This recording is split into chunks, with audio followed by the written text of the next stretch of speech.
de su brazo hasta el corazón. Ahora vuelvan a bajarlo y pongan esto lado a lado. Y van a ver que la mano que estaba arriba está pálida y está fría. Eso es por la presencia de sangre. Vamos a conocer dos términos nuevos.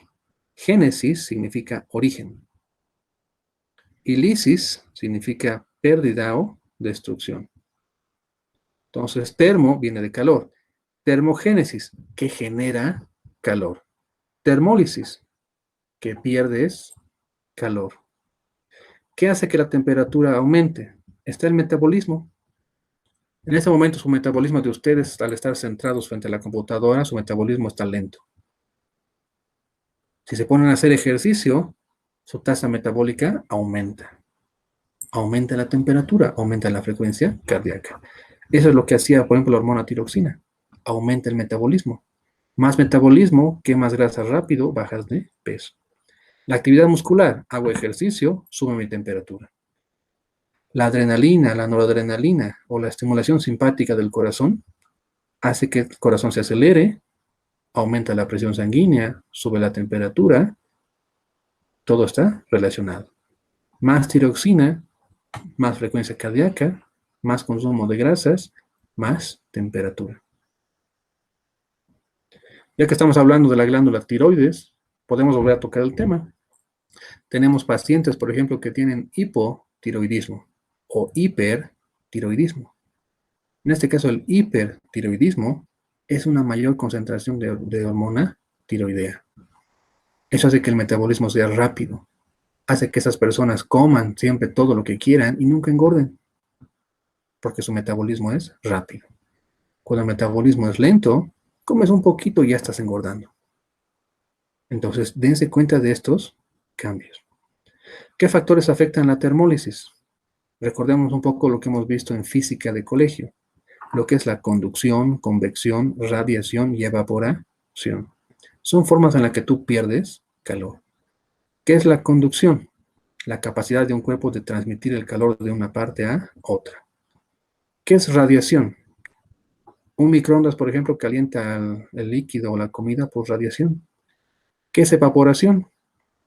Cuando tú sales en la mañana y está haciendo frío y tú exhalas, ves el vapor salir de tu cuerpo. Eso es evaporación. Si esto, por ejemplo, fuera una taza de café caliente, al tocarlo, se transmite el calor del agua a mi cuerpo. Al estar saliendo el vapor, estoy viendo una. ¿Qué es la radiación?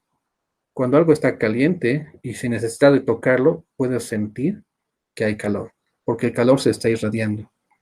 Revisen bien esos 4 conceptos, porque hay preguntas de esto en el examen. Lo normal es que la temperatura esté entre 36.5 y 37.5. Promedio de los dos, 37. Cuando la temperatura es menor a 35.5, hablamos de que el paciente está con hipotermia. Acuérdense de esto, son preguntas de su examen. Los siguientes términos se utilizan sobre todo en la enfermería, porque hay pequeñas variaciones.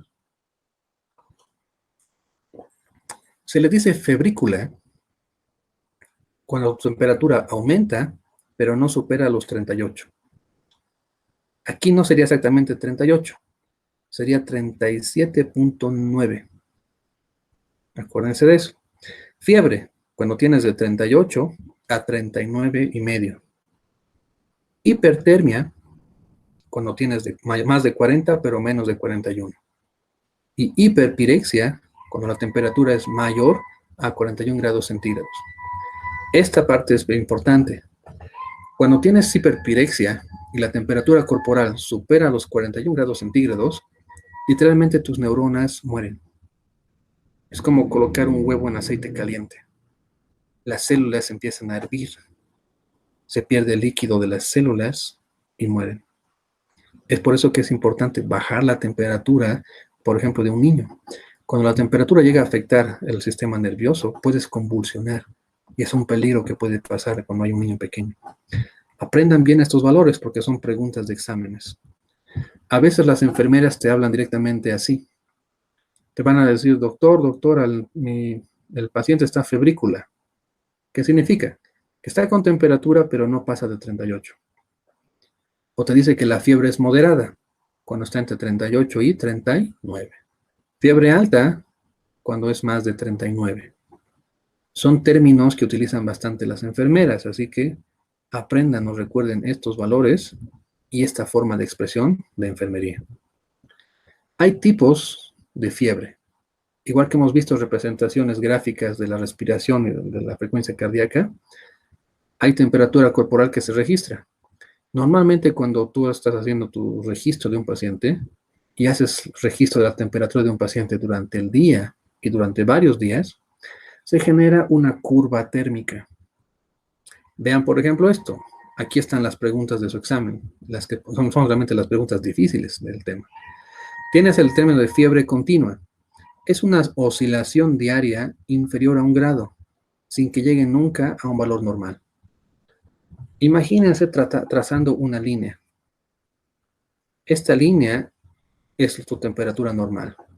La fiebre continua está un poco arriba y va subiendo y bajando, pero nunca vuelve a 37. Digamos que sube a 38, baja a 37,5 y vuelve a subir a 38, pero nunca vuelve a 37. La fiebre remitente presenta oscilaciones diarias mayores a 1 grado, pero el descenso tampoco llega a lo normal. Si lo normal es 37, esto puede subir hasta 38 o 38,5. Baja 1 grado, digamos sube a 39, luego a 38, otra vez a 39, pero nunca baja a 37. Algunas de estas son bastante preocupantes. Una, que por ejemplo ha debido tal vez pasarles a ustedes, es esta fiebre intermitente. La temperatura desciende hasta lo normal para luego volver a ascender. Imaginen que ustedes están atendiendo a un paciente. Tú estás en tu casa y sientes fiebre en la mañana. Dices, no, me siento mal. Iré al médico. Cuando llegas al médico, te controla la temperatura y estás normal. ¿Qué piensas entonces? Entonces no era nada. Vuelves a tu casa.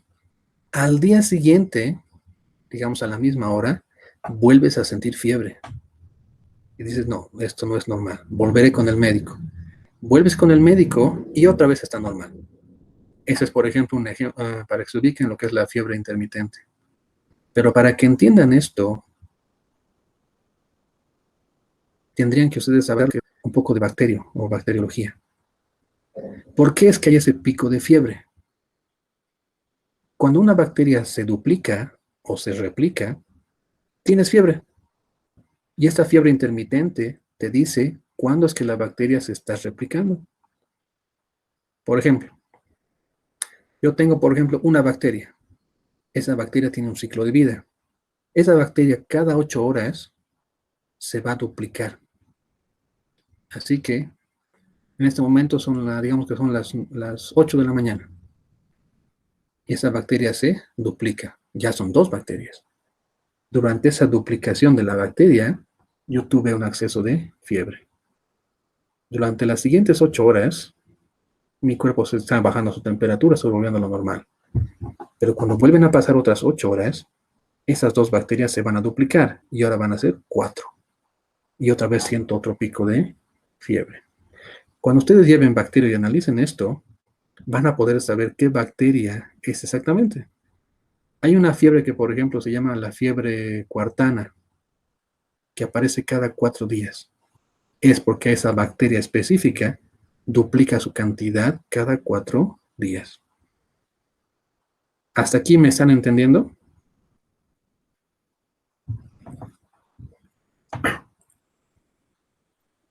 Sí, doctor. Ya. Entonces, aquí están las preguntas difíciles del examen. Solo tienen que leerlas con calma. Cuando aparte de la fiebre sientes malestar general, la forma correcta o término se llama acceso febril.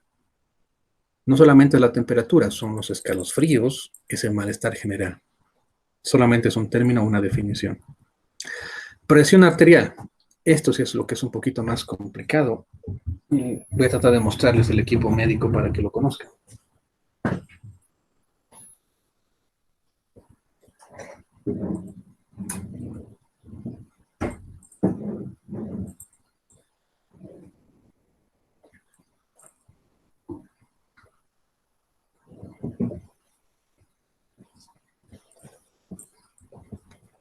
Ya.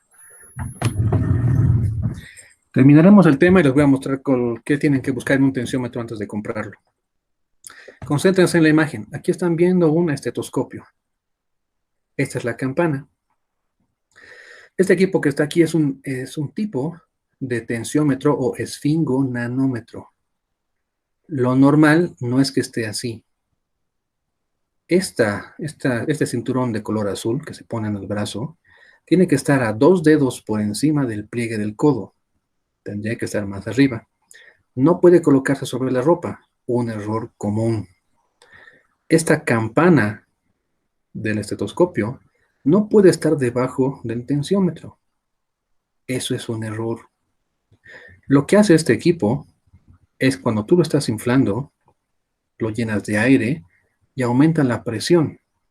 La presión es tal que hace que los vasos sanguíneos, en este caso las arterias, se cierren por completo. Como se cierra por completo el flujo de sangre en las arterias, no va a llegar sangre al brazo. No vas a sentir el pulso. Cuando empiezas a liberar ese aire, esta aguja empieza a descender. Cuando vuelves a sentir el pulso o vuelves a escuchar el latido, tienes que fijarte en dónde estaba la agujita. Eso te da la presión alta, la presión sistólica. Y cuando eso sigue descendiendo hasta cero y ya dejas de escucharla, es el punto más bajo de presión. Se llama la presión diastólica. Esto es un poquito difícil que lo entiendan en este momento. Es más fácil cuando hacemos la práctica, cuando ustedes aprenden a medir la presión. Así que vamos a tratar de hacerlo o que puedan imaginarlo. Cuando tienes ambos equipos, el tensiómetro y el estetoscopio, hablamos del método auscultatorio, porque estoy auscultando, estoy escuchando cómo es que la sangre pasa por este vaso sanguíneo. Cuando solamente tienes este tensiómetro y no tienes el estetoscopio, puedes colocar tus dedos aquí para sentir el pulso. Se llama el método palpatorio. Te va a dar la presión sistólica, pero ya no te va a dar la diastólica. Puedo sentir cuando vuelve el pulso, pero ya no puedo sentir cuando deja de resistirse el vaso sanguíneo. Vamos a ver si lo podemos explicar mejor paso a paso. La presión o tensión arterial es la representación en una columna de la fuerza de la sangre.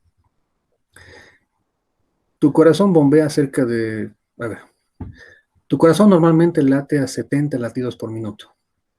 Partamos de ahí. Cada vez que el corazón se contrae, el ventrículo bombea 70 mililitros de sangre. Así que 70 por 70 es 4.900. Es por eso que ustedes han debido escuchar o haber leído que su corazón hace circular cerca de 5 litros por minuto. Es por eso. 70 por 70 igual 4.9 litros. Casi 5. Esa sangre que sale de tu corazón recorre los vasos sanguíneos. Cada vez que el ventrículo se contrae y exprime la sangre, esa fuerza hace subir este registro hasta arriba. Y cuando el corazón se relaja para volver a llenarse de sangre y volver a bombear, esa presión que se registró desciende. Así que la presión arterial va subiendo y bajando con cada latido. Lo que hace este equipo es que nos permite medirla. ¿Ok? La presión arterial o PA, desde ahora, está determinada por el gasto cardíaco. Eso significa GC. Es lo que acabo de decirles. El gasto cardíaco es la frecuencia cardíaca por el volumen de sangre. Eso es el famoso 70 por 70. Tratemos de ponerlo así. Imaginen que su corazón está bombeando 70 latidos o 70 mililitros de sangre con cada latido. Y justo en ese momento ladra un perro. Tu frecuencia cardíaca sube de 70 hasta 100. ¿Cuánto es ahora 70 por 100? 7.000. Así que tu corazón ha hecho circular 7 litros de sangre en un minuto. Y eso ha hecho que suba tu presión. ¿Se entiende? Sí, doctor, se entiende. Ya. Sí, Estos sí. términos tienen que aprenderlos, son las preguntas difíciles del tema. Este PAM se llama presión arterial media. Es un cálculo. Hay que sumar la presión sistólica más 2 veces la presión diastólica y dividirlo entre 3. Si el valor es de menos de 95, tú estás sano. Pero si esa presión es más de 95, ya tienes un problema en el corazón. Así que tienes que ir al médico. La presión que han debido encontrar en los libros o han aprendido del colegio es que una presión normal está en 120 sobre 80. 120 es la presión sistólica. 80 es la presión diastólica. 120 es la presión más alta que se registra. Y 80 es la presión más baja. Cuando sumas aquí, tienes presión sistólica 120 más 2 veces la diastólica, significa más 80 más 80. Cuando sumas 120 más 180, o 160, ¿cuánto te da? 290. Cuando lo divides entre 3, es un valor menos a 95, debe estar cerca de 90, 93 más o menos. Pero eso sería una presión normal. Eso es lo que les decía hace un instante, el método auscultatorio y el método palpatorio. En el método palpatorio, solamente tienes tu tensiómetro y nada más. Lo colocas en el brazo, mides la presión y cuando la agujita que tiene está en el punto más alto y tú vuelves a sentir el pulso, se registra la presión sistólica. Pero ya no puedo registrar la diastólica porque mi pulso no es tan fino. El método auscultatorio es utilizar un estetoscopio. Esto. Cuando te pones el equipo, estoy sintiendo esto en el brazo del paciente. Cuando inflo el tensiómetro, los vasos sanguíneos se cierran. Así que como no llega sangre, no siento nada. Pero cuando empiezo a soltar el aire del equipo, ese vaso sanguíneo que estaba colapsado, poco a poco empieza a abrirse. Cuando empieza a abrirse, la sangre entra y pasa rápidamente. Cuando entra rápidamente, empieza a dar tumbos. Esos tumbos es la turbulencia de la sangre. Y eso puedo escucharlo con este equipo. Se llaman los ruidos de Korotkov. Cuando escuchas con esto, es como escuchar el corazón. Pum, pum, pum, pum, pum, pum. Imaginen esto. Traten de enfocarse, sino en la pequeña imagen que tienen de mí. ¿Ya? Vamos a tratar de que la vean, de que me vean bien. Ya. Este brazo, ahorita digamos que está en 0. Bueno, en 0 está aquí. Empiezo a inflar el tensiómetro. Empieza a llenarse de aire y empieza a apretar el vaso sanguíneo. Y la presión sube, sube, sube, sube, sube. Aquí es 120. Sube, sube, sube, inflo y listo. Está totalmente colapsado el vaso sanguíneo. Así que si busco el pulso no voy a sentir, no voy a escuchar nada. Pero me pongo en mi estetoscopio y empiezo a escuchar cuando vuelve la sangre. Empiezo a quitar el aire y esta agujita empieza a bajar. Digamos que llegamos a 200. Mi presión está en 120, que está por aquí. Así que va a estar aquí 200, 180, 160, 150. Cuando llega a 120, siento el pulso y empiezo a escuchar. Y voy a escuchar tup, tup, tup, tup, tup, tup, tup, tup, tup, tup, tup, tup, tup, tup, y desaparece el ruido. ¿Dónde escuché? Empecé a escuchar en 120. ¿Cuándo dejé de escuchar el ruido? En 80. De 80 para abajo ya no escucho nada. Entonces, ¿cuál sería la presión más alta registrada? 120.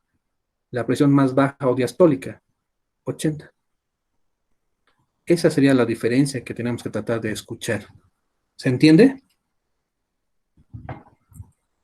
Sí, doctor. Ya. Dos cositas básicas. Doctor. Dime, te escucho. Ah, no, sí, le dije que sí. Una cosita. Cuando estén, o tal vez ya les están conviendo comprar esto a sus papás, este es un estetoscopio. Siempre es con estas puntitas hacia adelante. ¿Ya? Entonces yo tengo que colocar esto siempre hacia adelante. Si intentan colocarlo con estas apuntando hacia atrás, no van a escuchar nada. Siempre es con esto hacia adelante. Varios de los equipos tienen una campana grande y una pequeña. Y a veces esto se puede girar. Un lado está abierto, el otro está cerrado. Lo voy a girar de nuevo. Ahora este es el que está abierto, este es el que está cerrado. No voy a hablar de las partes porque es bastante sencillo.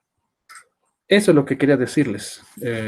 Cuando ustedes vayan a comprar tal vez su primer tensiómetro, traten de asegurarse de que tengan los rangos adecuados. Algunas marcas te venden estos por colores. El azul es un promedio para un adulto. Pero lo que tienen que buscar son ciertas marcas. Una de las marcas que tienen que buscar es esta. Esta marquita te dice dónde tiene que estar la arteria. Y la otra marca que tienen que buscar es el rango, que está aquí. Esta marca te dice para el perímetro del brazo. Aquí deben estar viendo que dice de 25 a 40 centímetros. ¿Se ve? Sí, sí, se ve, doctor. Cuando compren un tensiómetro, asegúrense de ver estas dos marquitas, esta en especial. Te va a decir que el tensiómetro es un poco más confiable. Hay sí o sí hay copias un poco más económicas, pero tienes que saber cómo utilizar. Cuando se utiliza un tensiómetro, hay que hacer dos cositas, por ejemplo. Primero, lo correcto sería primero medir. Lo que haces es medir del codo al hombro. A medio camino, te haces una marca. Agarras una cinta métrica y mides la circunferencia del brazo. Imagina que buscas un fisiculturista. Su perímetro debe ser tal vez de 50 o 60 centímetros. Pero este solo llega a 40. Así que no va a poder cerrar completamente. Cuando mides el perímetro de alguien que es sumamente delgado, y este es de 40, y le va a dar 2 vueltas al brazo, va a ser el doble de presión. Así que voy a lastimar un vaso sanguíneo. Es por eso que es importante tener estos parámetros de los tamaños de los tensiómetros. Si bien van a trabajar sobre todo con adultos, no pueden utilizar un tensiómetro de adultos en un niño. Podrían causarle daño al niño.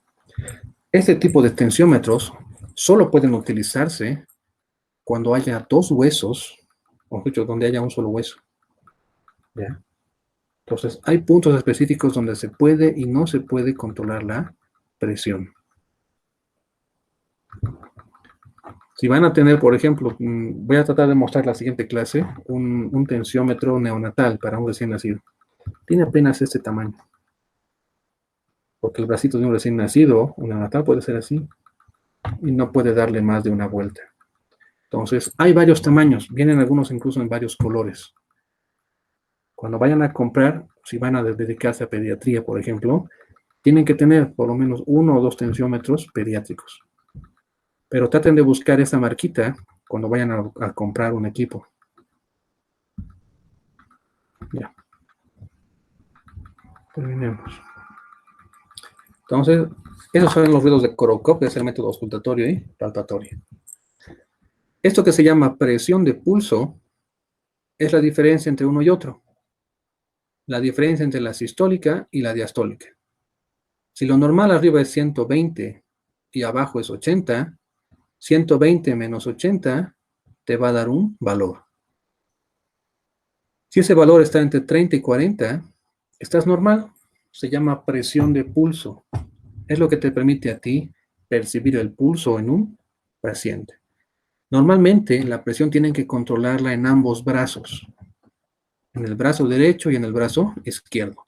No pueden tomar la presión con este equipo 2 veces seguidas, van a lastimar un vaso sanguíneo. Es como si yo fuera y les abrazara con toda mi fuerza, no van a poder respirar. Si en lugar de soltarte te vuelvo a apretar tan fuerte, te puedes desmayar. Pasa lo mismo aquí. Como el corazón está un poco más a la izquierda en las personas normalmente, va a haber una diferencia de presión entre lo que encuentras en el brazo izquierdo y el brazo derecho. Porque para que la sangre llegue de tu corazón que está a la izquierda a tu brazo derecho, hay una distancia un poco más larga. Así que lo normal, para que no se asusten, es que va a haber una diferencia de 10 milímetros de mercurio entre el brazo derecho y el izquierdo. ¿Ya? Ya. Las alteraciones en la presión. Tenemos presión alta y presión baja. Eso significa hipertensión y hipotensión. Alta y baja. La hipertensión se relaciona con presiones sistólicas de 140 o más. Y la presión diastólica o PADS, presión arterial diastólica, de 100 para arriba. La hipotensión, hablamos de cuando la sistólica está por debajo de 100 y la diastólica está por debajo de 50. Estas más que todo son dos conceptos de enfermedades, la hipertensión arterial o la hipotensión arterial. Este cuadrito tal vez sea un poco más sencillo. Ya no se utiliza tanto este cuadro porque es un poco anticuado, pero como están empezando es para que empiecen a relacionar. En los libros se dice que lo normal es de 120-80, pero recuerden que esos libros casi siempre son traducidos del inglés, o sea, libros americanos. Y esa presión de 120-80 es para pacientes normales en Estados Unidos. Ustedes están ahorita en Cochabamba, estamos a cierta altura sobre el nivel del mar. Eso afecta el esfuerzo físico que ustedes tienen que hacer. Así que hay pequeñas variaciones para que podamos decir normales. Para que no haya problemas de torturarlos con eso ahora, quédense con el 120-80, porque así está en la mayoría de los libros. Así que lo normal sería eso, 120/80. Cuando tú te asustas por algo, lo más común es que suba la sistólica, pero la diastólica no, va a seguir en 80. Cuando ustedes midan la presión y vean que ese 80, la diastólica, está subiendo, ya te dice que tu paciente tiene un problema de presión arterial y pueden enviarlo con un cardiólogo. Antes te hablaba de presión normal y una hipertensión que iba de leve, moderada, incluso a grave. Actualmente solamente hablamos de normal e hipertensión. Pero este cuadrito los va a ayudar a entender. Tu cuerpo se va adaptando poco a poco a estos problemas. Así que cuando se detecta a tiempo, van a poder notar estos cambios. Lo mejor es que empiecen siempre controlando lo que es la presión diastólica, que es esta, la inferior. El llenado capilar. El llenado capilar es controlar la cantidad de sangre que llega a los tejidos, es presionarse la uñita, nada más. Al presionar la uña, le estoy quitando la sangre. Lo que hago es medir el tiempo para ver cuánta de esa sangre llega al dedo o vuelve a entrar. Es una forma de medir cómo está la circulación en los tejidos más distales.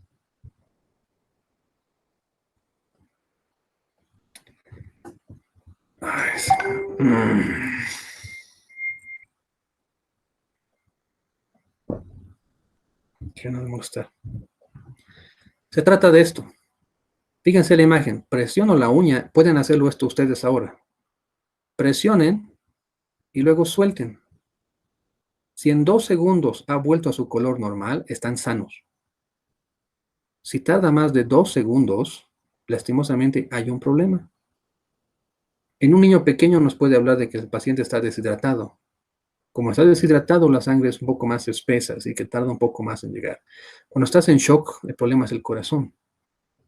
Cuando tienes hipotermia, si has conducido una motocicleta o has ido en la mañana a la calle, tus dedos están fríos. Hago la prueba y tarda más de 2 segundos en volver a lo normal. Es una prueba que ya no se hace mucho, pero puede hacerse porque es económica. ¿Se entiende hasta aquí? Sí, doctor, ¿se entiende? Listo, terminemos. Oximetría de pulso. Lastimosamente esto es tener este equipo. Es un modelo que no hay aquí, pero las mediciones son las mismas. Lo que hace este equipo es, mediante un haz de luz que atraviesa el lecho unguial, medir la sangre y ver cuánta concentración de oxígeno hay en los tejidos. Se le llaman normosaturados, con esa saturación es más del 95%. Significa que hay una buena concentración de oxígeno que está llegando a los tejidos más alejados. Una desaturación leve es cuando eso está entre 93 y 95. ¿Qué significa? Que ya necesita oxígeno. ¿Qué puedo hacer? Empezaré a darle oxígeno. Le pondré puntas nasales. Desaturación moderada cuando está entre 88 y 92. ¿Qué significa? Que darle 2 puntas nasales o ventilarlo no es suficiente. Tengo que darle más oxígeno. Quitaré las puntas nasales y le pondré una máscara y subiré de 4 litros a 6 litros para darle más y más oxígeno. Cuando es una desaturación grave y es menos de 88, el paciente necesita oxígeno urgentemente. ¿Qué tendría que hacer? Intubar al paciente. Darle la mayor cantidad de oxígeno posible. Este equipito, que tal vez deben reconocerlo mejor, aquí dice saturación de oxígeno. Está en 97%, así que está normal. Este segundo valor que aparece es la frecuencia cardíaca. 72. Estamos dentro de parámetros normales. Y lo que están viendo aquí abajo se le llama onda de pulso. Cuando tú ya practiques y tengas la sensibilidad correcta en las yemas de los dedos, es lo que tú sentirías al buscar el pulso en el paciente. Este equipito, con solamente ponerlo en tu dedo y contar hasta 3, te da estos dos valores. Así que es uno de los tal vez primeros equipos que deberían ustedes comprarse. Y ahora que estamos con esto del COVID, van a detectar rápidamente una saturación baja. Es una pista de alarma que ustedes pueden utilizar. El último signo vital que vamos a ver es el dolor. Y es importante porque modifica a todos los demás signos vitales. Cuando algo te duele, tu corazón late más rápido, tu pulso es más fuerte, tu respiración es más rápida, tu presión sistólica se eleva. Así que realmente modifica. De esa forma puedes tú detectar cuando alguien realmente siente dolor o cuando está fingiendo dolor. Si yo me agarrara mi estómago y dijera, me duele mi estómago, quiero que me atiendan, pero me controlan los signos vitales y todo está normal, yo diría, a esta persona no le está doliendo. Y así te das cuenta de los que han ido a buscar, por ejemplo, son adictos a las tabletas como al Ketorol. Para valorar correctamente el dolor hay escalas. La principal es esta, la escala de Wong-Baker, que está en colorcitos para que les sea fácil interpretar. Es como preguntarte de frío a caliente, ¿qué tanto te duele? En un adulto es fácil, le preguntas del 1 al 10, ¿qué tanto te duele? 0 o 1, cuando no sientes o es un dolor leve. 10, el dolor más fuerte que hayas sentido. En un niño que es pequeño y que no entiende esto correctamente, se puede utilizar estas caritas para que el niño señale estas caritas para que veas más o menos qué tanto le está doliendo. ¿Para qué más me sirve esta escala del dolor? Para ver cómo evoluciona el dolor. En el caso de ustedes, yo estaba comiendo y al masticar sentí dolor. Estoy en un 4, duele un poco más. En la siguiente hora he pasado de 4 a 6. En la siguiente hora estoy llegando a 8. Si no me atienden ahora, en la siguiente hora voy a llegar a un 10. Si he llegado con un 8 y me has dado una atención correcta, el dolor puede quedarse en 8 o puede empezar a disminuir. Y eso es lo que se trata de buscar. Ver si estás manejando correctamente a un paciente. Como el dolor es un poco más difícil de interpretar, hay preguntas que pueden orientarte. Y una de ellas es esta, evaluando el dolor. El mnemotécnico es el OPQRST. Es preguntar al paciente, ¿cuándo ocurrió? ¿Empezó en forma gradual? ¿Fue algo súbito? ¿Fue siendo lentamente, fue aumentando? ¿Qué lo provocó? ¿Qué lo alivia? En el caso de los dientes, el contacto con sustancias frías, por ejemplo. La calidad, ¿cómo se siente? Viene del inglés de quality, por si acaso. ¿Ya? Entonces, describes el dolor. Siento que me duele. ¿Cómo es el dolor? Me punza, me arde, me quema, me tuerce, etcétera, etcétera. Son las palabras que utiliza el paciente. La radiación o irradiación. Empezó a dolerme aquí, pero ahora me duele hacia atrás. La severidad, del 1 al 10, ¿qué tanto le duele? Y el tiempo. ¿Hace cuánto tiempo empezó realmente esta molestia? Es la forma más completa y organizada de preguntar o analizar cómo te duele. Esta es una secuencia. Una más que pueden encontrar es esta que se llama Sócrates. Es casi lo mismo. Preguntas el sitio, la ocurrencia, el carácter, las asociaciones, pero aparte aumentas qué signos o síntomas. ¿Ya?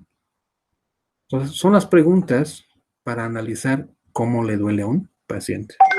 ¿Se entiende? Sí, Doc, ¿se entiende? Me están guardando con mensajes. Ya. Este cuadrito es un resumen de signos vitales. Aquí tienen relacionando por la edad, recién nacido, infante, lactante, preescolar, escolar, adolescente, adulto. Incluso un peso promedio normal para alguien de esta edad. La frecuencia cardíaca normal en un recién nacido está entre 120 y 140. En un adulto está entre 60 y 80, o sea, 70. Aquí tienen frecuencia respiratoria, temperatura, presión sistólica y diastólica. Esta imagen la tienen en la página de Jimdo. Entren en anexos. Al lado de presentaciones dice anexos. Busquen ahí, dice signos vitales, tabla. Se pueden imprimir. ¿Qué otros signos vitales faltan aquí? La oximetría de pulso, la escala del dolor. Una más que vamos a ver en las siguientes clases son las pupilas. Las formas que tienen, el tamaño, la forma y la reacción a la luz. Pero vamos a ver eso un poco más en lo que es neurológico. Así que por ahora, aquí tienen. Un signo vital que no está aquí y que era parte de la pregunta en el primer trabajo es, por ejemplo, el nivel de azúcar en sangre. Se llama glicemia o glucemia capilar. Es agarrar una pequeña agujita, pinchar en un dedo y con un sensor especial medir la cantidad de azúcar que tienes en la sangre. Se utiliza bastante, por ejemplo, en pacientes diabéticos. Pero cuando ese nivel de azúcar baja de 60 miligramos por decilitro, no hay suficiente azúcar en su cerebro, así que el cerebro se empieza a apagar. Pueden desmayarse, pueden tener incluso convulsiones. Vamos a ir revisando esos dos, pero vayan leyendo mientras tanto. ¿Hasta aquí alguna pregunta? Pregunten ahora.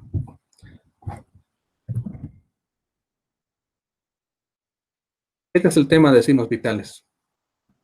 Les repito, a ustedes que están ahorita aquí, yo prefiero que los días lunes hagamos teoría y el día viernes pueden entregarme su trabajo como su tarea práctica y podemos ver un poquito de eso de terminología, que tal vez les va a ayudar para leer otros libros. Pero la práctica que hacíamos nosotros normalmente era llevarlos a la sala de simulación y que hicieran esto. Que aprendan a controlar signos vitales, que aprendan a hacer un vendaje, un taponamiento. La intubación es algo bonito de aprender. Pero por clase virtual no van a poder aprender correctamente a hacer estos procedimientos. Así que podemos aprovechar esto del día viernes. Hasta aquí alguna duda que tengan, por favor pregunten. ¿Dudas? Doctor, sobre el tema de los instrumentos, ¿Ya? sí o sí tenemos que comprar ese aparato que dijo el último. Ya. Por eso les he mostrado el tensiómetro, las características que tiene, porque cuando vayan a comprar, traten de buscar que tenga esa marca que te habla del perímetro del brazo para utilizar. Es importante para que sepas cuándo se puede utilizar o cuándo no. Si este equipo no cierra correctamente, no es el tamaño correcto. Si le da 2 vueltas, vas a causar daño. En cuanto al último equipito, considerando los problemas que hay, yo creo que deberían pensar en primero comprarse un oxímetro. El oxímetro, en cuestión de un par de segundos, al ponerlo en el dedo, te da la frecuencia cardíaca, o sea, el pulso, y aparte te da la saturación de oxígeno. Con que ves una saturación baja, ya tienes que estar pensando en darle oxígeno. Y una de las características de esta enfermedad del COVID es que empiezas a sentir una dificultad respiratoria por la inflamación. En este momento sería difícil. Tengo clases teóricas casi todos los días. Pues tengo que estar prácticamente de 7:30 de la mañana con ustedes hasta tal vez las 9 de la noche dando clases. El día jueves voy a ir a entregar un libro, pero no tenemos autorización para que me presten una llave o podamos enseñar esta práctica. Al menos no por ahora. Tengan un poco de paciencia. Esta parte práctica la podemos hacer eventualmente. Estamos a un par de, bueno, siendo realistas, estamos tal vez a unos 6 o 8 meses de volver algo de clases normales. Una vez que esto se normalice, podemos quedar de acuerdo y los puedo nivelar en un fin de semana. Incluso en un curso de verano podemos hacer esta práctica más las otras prácticas en un par de días. Pero por ahora lo importante es que ustedes se mantengan sanos. Les he repetido la anterior semana, aprendan a cuidarse para que un día puedan cuidar a otras personas. La teoría, una vez que se aprende, aplicarla en práctica es algo sencillo. Así que por ahora mantengan la calma, ¿ya? Vamos a hacer esto eventualmente. No tienen por qué correr ahora, están todavía en primer semestre. Sus clínicas van a empezar tal vez en tercero o cuarto. Así que tienen tiempo para aprender esto. Vamos a nivelarlos en cuanto sea posible. ¿Qué otra pregunta tienen?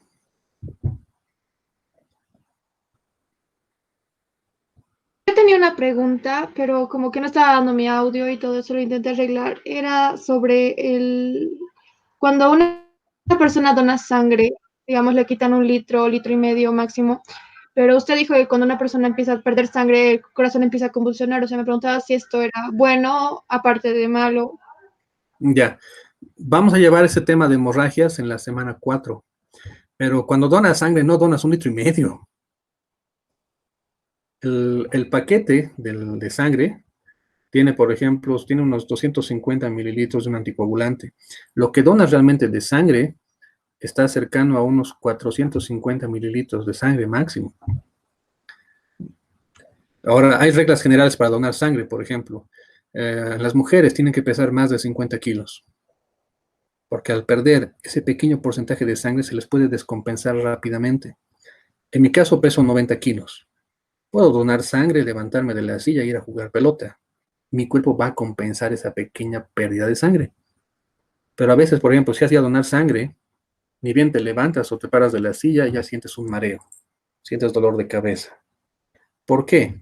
Porque esa cantidad de sangre que donaste, por el tamaño más pequeño o por el peso que es menor, es mucho más porcentaje de pérdida para ti.